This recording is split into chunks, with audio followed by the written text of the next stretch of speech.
Assalamu alaikum viewers and welcome back to my channel Study Law with Bushra.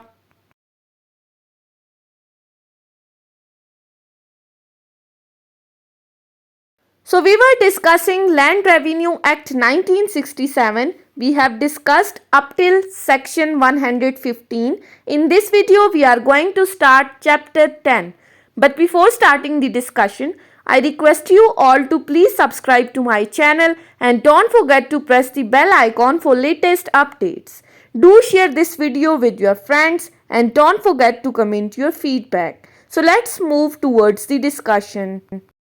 Chapter 10 of Land Revenue Act deals with the topic of surveys and boundaries. अब ये सर्वेस क्या है, इन सर्वेस को क्यों conduct किया जाता है, कौन इन सर्वेस को कंडक्ट करता है, ये तमाम चीज़ें हम अपने इस चैप्टर 10 के अंदर डिस्कस करेंगे, जो कि स्टार्ट होता है सेक्शन 116 से। सो सबसे पहले हम सेक्शन 116 को डिस्कस कर लेते हैं, जो कि बात करता है revenue survey may be introduced by Board of Revenue in any part of province।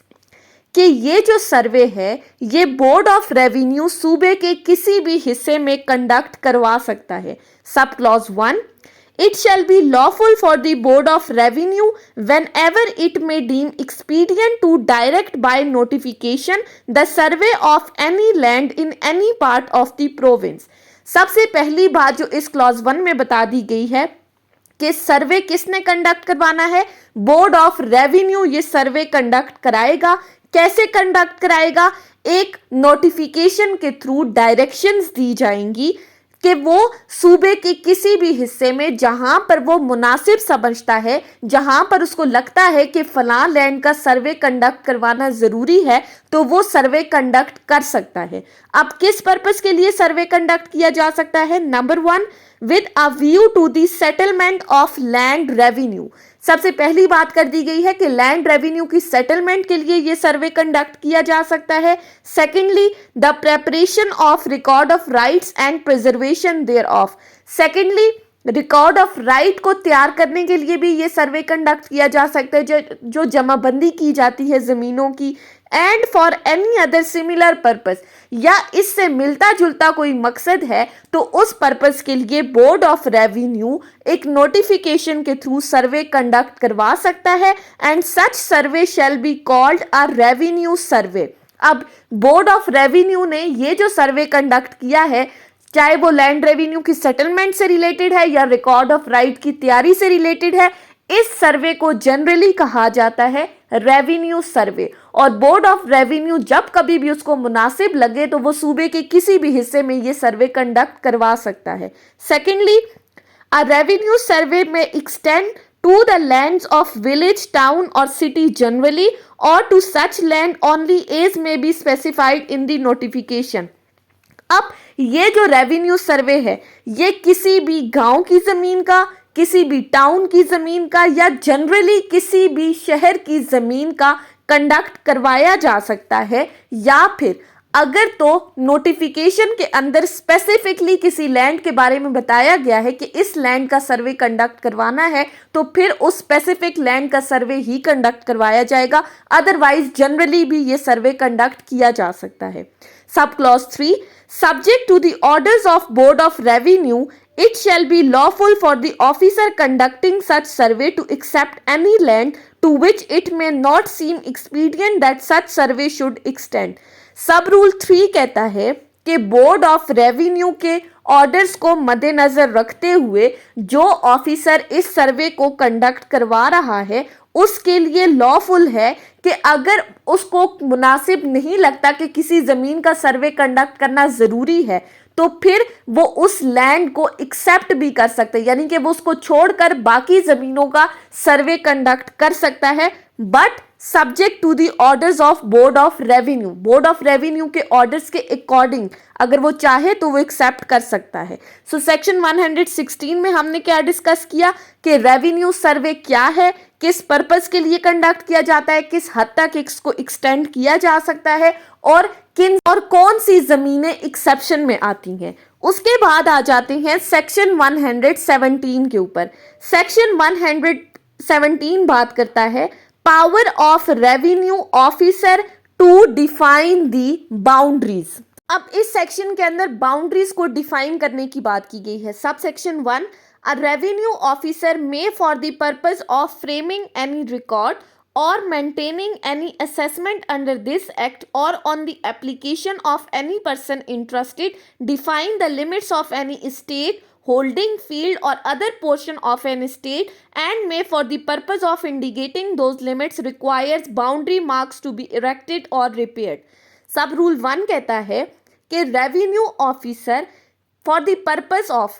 Framing of record, किसी रिकॉर्ड की तैयारी के लिए या फिर for assessment under this act, या किसी लैंड की असेसमेंट करने के लिए कि इस लैंड के ऊपर कितना लैंड रेवेन्यू लिया जाएगा, और on the application of any person interested, या फिर किसी पर्सन की एप्लीकेशन के ऊपर वो क्या कर सकता है, define the limits of any state holding, वो किसी भी स्टेट की लिमिट्स को, उसकी बाउंड्रीज को डिफाइन कर सकता है, किसी भी होल्डिंग की, कि ये लैंड कहाँ से शुरू होती है, कहाँ पर ख़त्म होती है, उसकी डिमार्केशन कर सकता है, उसकी हदबंदी कर सकता है। और इस पर्पस के लिए और ये हदबंदी करने के लिए उस रेवेन्यू ऑफिसर के पास पावर है, वो ऑथराइज है कि वो मार्क्स भी लगा सकता है, बुर्जियां वगैरह भी लगा सकता है, सिर्फ ये बताने के लिए कि कौन सी ज़मीन कहाँ से शुरू होकर कहाँ से ख़त्म हो रही है।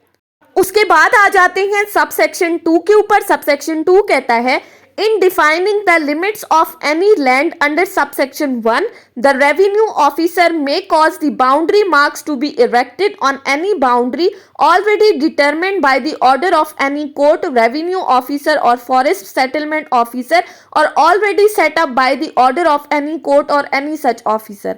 अब सब सेक्शन 1 के अंदर जो हमने बाउंड्रीज को डिफाइन करने की बात की है कि वो उनकी लिमिटेशंस बता सकता है, सब सेक्शन 2 कहता है कि अगर तो इन लिमिटेशंस को डिफाइन करते हुए अगर किसी बाउंड्री के ऊपर ऑलरेडी किसी कोर्ट के ऑर्डर के थ्रू कोई मार्क्स वगैरह लगे हुए हैं तो वो उन पर भी इरेक्ट भी कर सकता है, या फिर उन ऑलरेडी सेटअप बाउंड्रीज की लिमिटेशंस को जो ऑलरेडी मार्क्स लगाए हुए हैं किसी कोर्ट के ऑर्डर के थ्रू, तो उनको रिस्टोर भी कर सकता है। सो सेक्शन 117 ने बताया कि रेवेन्यू ऑफिसर के पास ये पावर है कि वो बाउंड्रीज की लिमिट्स को डिफाइन कर सकता है। उसके बाद आ जाते हैं सेक्शन 118 के ऊपर। सेक्शन 118 बात करता है service for the purpose of preparation of records, के रिकॉर्ड्स की तैयारी के लिए सर्वे जो कंडक्ट करवाया जाता है वो किस तरह से होगा। सो sub section 1, when any land is being surveyed in pursuance of the rule under clause C of section 55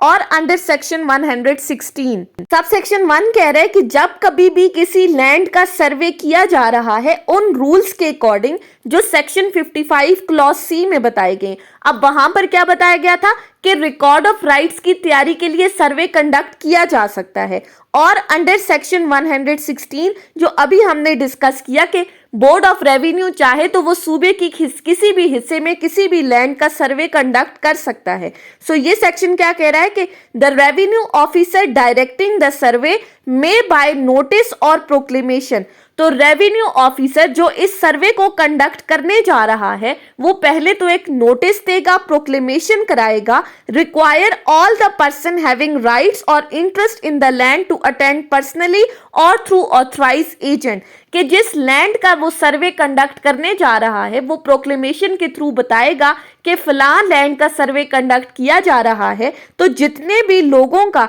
इस लैंड के अंदर कोई भी इंटरेस्ट है वो चाहे तो पर्सनली प्रेजेंट हो जाए उस सर्वे कंडक्ट करने के दिन या अपने ऑथराइज एजेंट के थ्रू अपीयर हो जाएं and indicate within a specified time by temporary marks the limits of those rights और इंटरेस्ट, और उनको कहा जाएगा कि वो सर्वे कंडक्ट करवाने वाले दिन एक फलां टाइम के ऊपर आ जाएं और बता दें कि उन लैंड के ऊपर किस पर्सन का किस हद तक इंटरेस्ट है, यानी कि किसका कितना राइट बन रहा है, किसका जमीन में कितना इंटरेस्ट है, वो ये चीज इंडिकेट कर दें। सब रूल 2,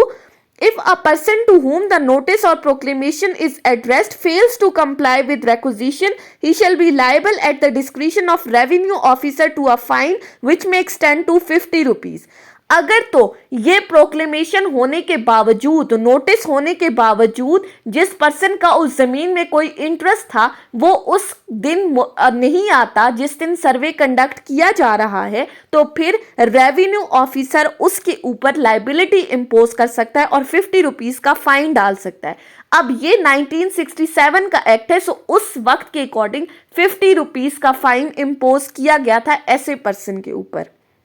उसके बाद आ जाते हैं सेक्शन 119 के ऊपर। सेक्शन 119 बात करता है assistance to be given by holders and others in the measurement और क्लासिफिकेशन ऑफ द लैंड्स। अब यहाँ पर असिस्टेंस की बात की गई है कि जिस लैंड की मेजरमेंट की जा रही है वहां पर रेवेन्यू ऑफिसर को असिस्ट किया जाए। सब rule 1, it shall be lawful for the revenue officer to call upon all the owners of the land and other person interested therein to assist in the measurement or classification of the land to which the survey extend by providing flag holders and chairmen, and such owners shall be bound to provide suitable person to act as flag holders and chairmen। Sub section 1 कह रहा है कि revenue officer के लिए ये चीज़ lawful है कि जिस ज़मीन का वो सर्वे कंडक्ट करने जा रहा है उस ज़मीन के तमाम ऑनर्स को या जितने भी पर्सन उस ज़मीन के अंदर जिसका भी जितना भी इंटरेस्ट है उन तमाम लोगों को बुलाया जाएगा। किस पर्पस के लिए कि जिस ज़मीन की मेजरमेंट की जा रही है, जिस ज़मीन की डिमार्केशन की जा रही है, जिस ज़मीन के लिए सर्वे कंडक्ट किया जा रहा है, तो ये तमाम इंटरेस्टेड पर्सन्स या लैंड ऑनर्स असिस्टेंस प्रोवाइड करें रेवेन्यू ऑफिसर को बाय प्रोवाइडिंग फ्लैग होल्डर्स या चेयरमैन, यानी कि ज़मीन की मेजरमेंट की जा रही है तो जो लोग सुटेबल हैं इस पर्पस के लिए मेजरमेंट को कंडक्ट करने के लिए, तो उन तमाम लैंड ऑनर के लिए ज़रूरी है कि वो ये सुटेबल पर्सन्स उस रेवेन्यू ऑफिसर को प्रोवाइड करें ताकि ज़मीन की मेजरमेंट में, ज़मीन की डिमार्केशन करने में उस रेवेन्यू ऑफिसर के लिए किसी भी तरह की कोई भी मुश्किल ना हो। उसके बाद आ जाते हैं सब सेक्शन 2 के ऊपर। सब सेक्शन 2 बात करता है if the owners of the land fails to provide suitable person to act as flag holders और चेयरमैन और do not provide them in sufficient number. अगर तो ये तमाम लैंड ऑनर्स या इंटरेस्टेड पर्सन फेल हो जाते हैं सुटेबल पर्सन्स प्रोवाइड करने में उस रेवेन्यू ऑफिसर को जो कि फ्लैग होल्डर्स या चेयरमैन के तौर पर वहाँ सर्वे के टाइम मौजूद हो, या फिर अगर तो रेवेन्यू ऑफिसर को कोई 10 बंदे चाहिए और ये लैंड ऑनर्स 5 के करीब बंदे प्रोवाइड करें, यानी कि sufficient number of the assistants provide नहीं की जा रही, then it becomes necessary to employ hired labor for the object aforesaid or other similar object incidental to survey operation. It shall be lawful to assess the cost with all the contingent expenses on the land surveyed। तो फिर revenue officer इस purpose के लिए अपनी तरफ से लोगों को हायर कर सकता है इस सर्वे को कंडक्ट करवाने के लिए। तो ऐसी सूरत में ये उस रेवेन्यू ऑफिसर के लिए लॉफुल है कि जितने भी बंदे उसने हायर किए हैं इस पर्पस के लिए, इस सर्वे को कंडक्ट करने के लिए, तो उसकी जितनी भी कॉस्ट आई है और इन पर्सन्स का जितना भी मजदूरी बन रही है ये तमाम चीज़ें रिकवर की जाएंगी उन लैंड ऑनर से और इंटरेस्टेड पर्सन से as arrears of the land revenue. यानी कि जैसे एरियर्स की रिकवरी की जाती है, अब वो किस तरह से की जाती है वो डिफरेंट मोड्स हम ऑलरेडी इससे पिछले चैप्टर में डिस्कस कर चुके हैं। सो उससे as an arrears of the land revenue ये कॉस्ट और एक्सपेंसेस रिकवर किए जाएंगे। उसके बाद आ जाते हैं सेक्शन 120 पे। सेक्शन 120 बात करता है प्रोफेशनल सर्विस की। Section 120 sub section 1, if it is found necessary to make a survey by an agency other than that of revenue officer and village officer, the board of revenue may publish a notification stating।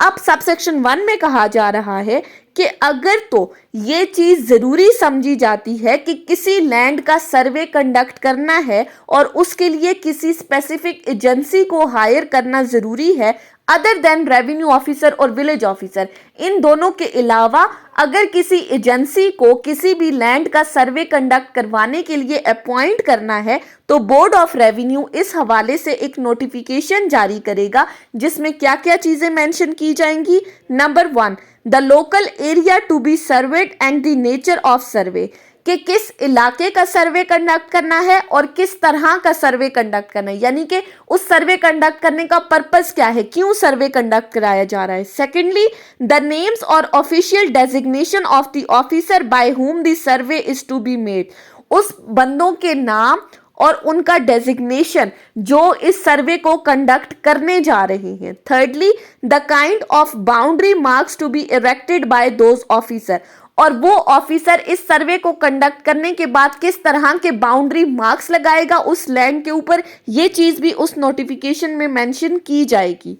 Subsection 2, from the date of notification, the officer specified therein and the person acting under their orders shall have for the purpose of the survey the powers conferred on revenue officer by section 30। अब जिस date से ये notification जारी हुआ है उस date से जिन officers के नाम इस नोटिफिकेशन में मेंशन हुए हैं कि जिन बंदों ने ये सर्वे कंडक्ट करना है या जो पर्सन इन ऑफिसर्स के अंडर इस सर्वे को कंडक्ट करेंगे, इस सर्वे की हद तक उनके पास वो तमाम पावर्स होंगी जो कि सेक्शन 30 के अंदर रेवेन्यू ऑफिसर को प्रोवाइड की गई हैं। अब सेक्शन 30 के अंदर रेवेन्यू ऑफिसर की क्या पावर्स हैं वो हम ऑलरेडी डिस्कस कर चुके हैं। वो डिमार्केशन कर सकता है, मेजरमेंट कर सकता है, इंस्पेक्शन कर सकता है, बाउंड्री मार्क्स लगा सकता है, etcetera etcetera etcetera. So that was the whole discussion on section 116 till section 120 chapter 10 of land revenue act.